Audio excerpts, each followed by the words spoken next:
Hey everybody, it's Maggie from Personal Euphoria. We're gonna do a review of the basic principles of Pilates. So if you're new to Pilates, this is just gonna give you background on where to start, what different cues mean. And so first of all, we have a slightly unusual breath in Pilates. So in Pilates, we wanna breathe in through the nose and out through the mouth like you're blowing out a candle. That part's normal. So in through the nose and out through the mouth. Try to notice where your breath goes on that. Because what's unusual about Pilates is we don't do a big belly breath like you might be familiar with in a lot of yoga. We do a lateral breath. So you're gonna try to get your lowest ribs to move sideways like an accordion. So if you put your hands, wrap them around so you can kind of feel, I've got one hand around my lowest ribs on both sides. You wanna try to feel movement in those ribs on your breath. Inhale. Exhale. Keep holding on and trying to feel that. And what you should feel is that the ribs are opening out sideways and closing. Now, on inhales, your belly should expand. So you're not gonna wanna feel like you're sucking in all the time. And sucking in isn't even like the best cue, but when we say suck in, people kind of get what we mean, right? You wanna draw in your abs. That's why Pilates partially does that lateral breath, is so that for our ab exercises, you can create tone in your deepest ab muscle. And very easy, it's a little bit easier to get movement from your upper abs, but to activate those lower abs, especially if you've ever had a C-section or surgery, is harder.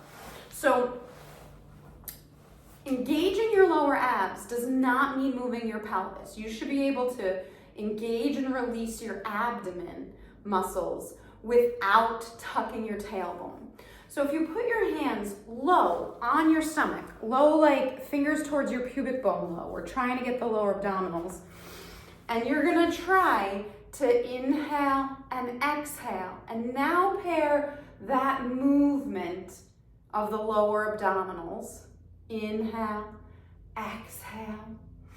And the cue I give for this that I find is helpful is think of what you'd have to do if you were trying to put on a pair of skinny jeans fresh out of the dryer after eating Thanksgiving dinner, right? You would draw in on your lower abs.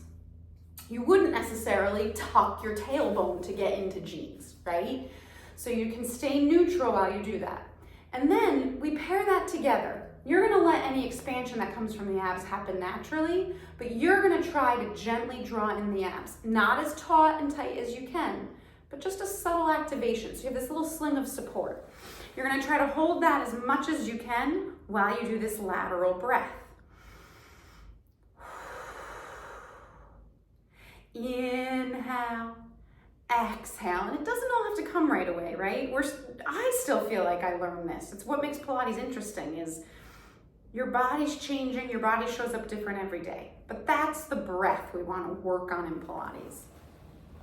We also wanna think of head and neck placement because we do a lot of ab exercises where we're head in the air. So where should your head be? Because if it's crammed to the chest, the chin is crammed to the chest, your neck is gonna get strained. And if it's dangling out in space, as people get tired, they tend to wind up here. That's gonna aggravate the neck too. So lying on the floor, no ponytails because they tend to get in the way. You wanna do head nods without lifting your head off the ground. So you nod the chin, but don't cram it, right? There's always space between your chin and your neck or your chest, but you do a little nod here. And if before you lift your head off the ground, you do that nod, so your chin is down, but it's tucked, but not compressive. When you curl up from your abs, your head, the weight of your head is more over your body. It's not dangling out here. So we always do that head nod, but not too much.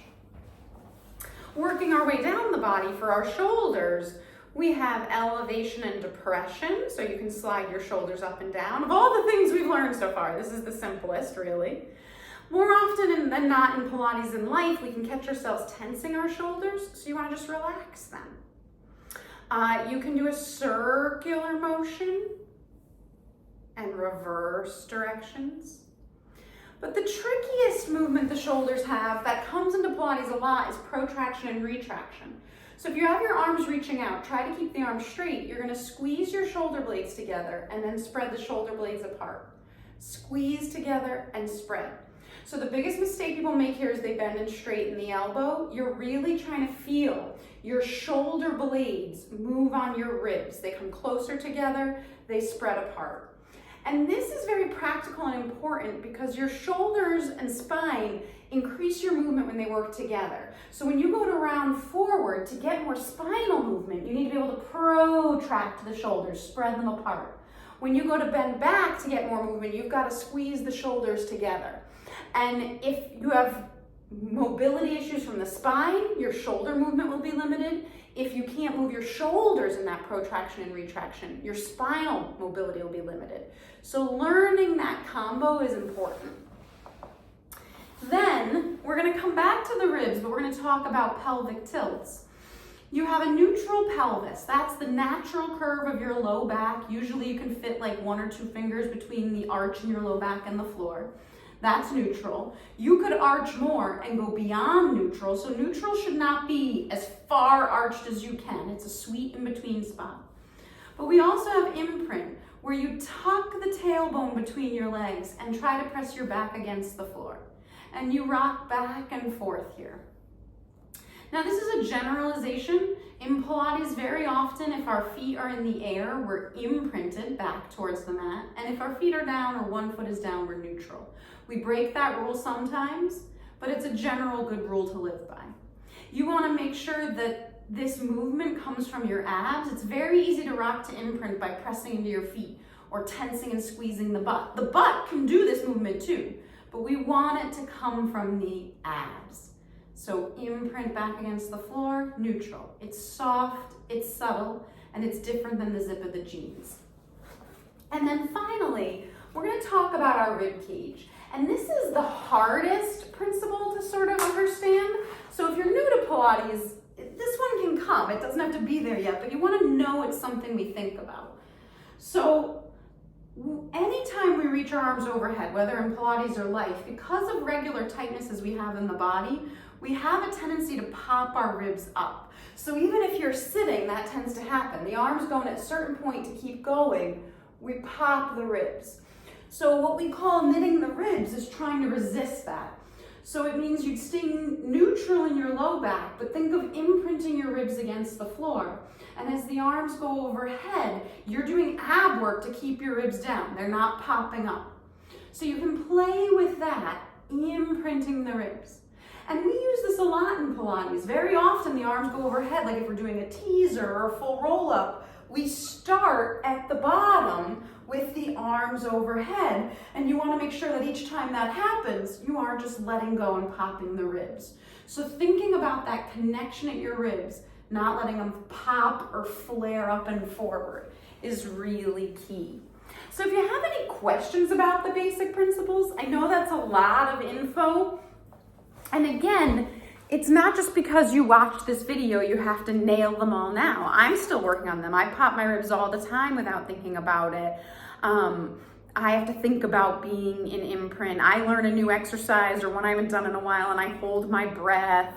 My shoulders get tensed up when I'm brushing my teeth or I'm cold outside, right? So where can you start to think about these principles in life? And certainly you want to think about them in class and start to have them become a more natural part of your practice. But good luck exploring and playing, and as always, keep moving.